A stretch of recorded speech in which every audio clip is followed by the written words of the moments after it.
ئێرە یەکێکە لە شەقامە سەرەکیەکانی شاری سلێمانی بەهۆی بایکۆتی فەرمانبەرانی یان بەڕێوەبەرهاتیە چۆی سلێمانیەوە هیچ کارمەندەی کاتوچۆ لەسەر شەقام نییە.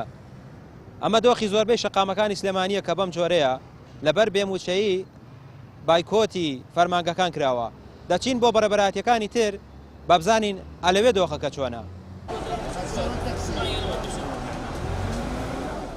ئێرەش کۆمەڵگەی باجەکانی سلێمانیە، ئەو شوێنەی زۆرترین بڕیداهات بۆ حکومەت کۆ دەکاتەوە و ئەوانیش بایکۆتیان کردووە. بازنەی بایکۆتی فەرمانبەران تا دێت زیاتر دەبێت. زۆربەی فەرمانگە و بەڕێوەبەرهاتیەکانی سلێمانی بایکۆتیان ڕاگەاندووە و داوای موچە دەکەن.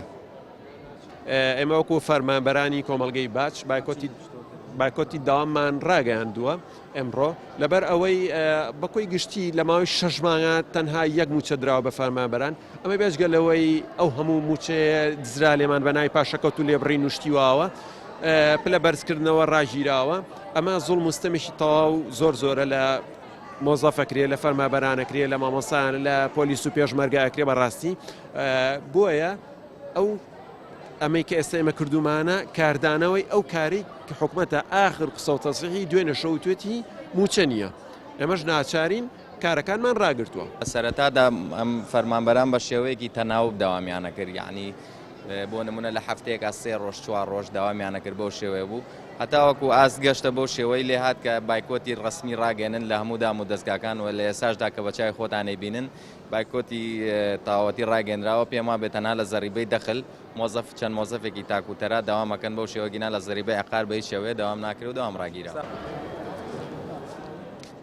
موچەخۆران داوا دەکەن ئەو پارەی عێراق ناردوێتی هەرێم دابەشی بکات و لەوە زیاتر یاری بە قوتی خەڵکەوە نەکرێت. لە پارێزگای هەڵەبجەش بەشێک لە بەڕێوەبەرهاتیەکان بە تایبەت نەخۆشخانەکان بایکۆتیان ڕاگەاندووە.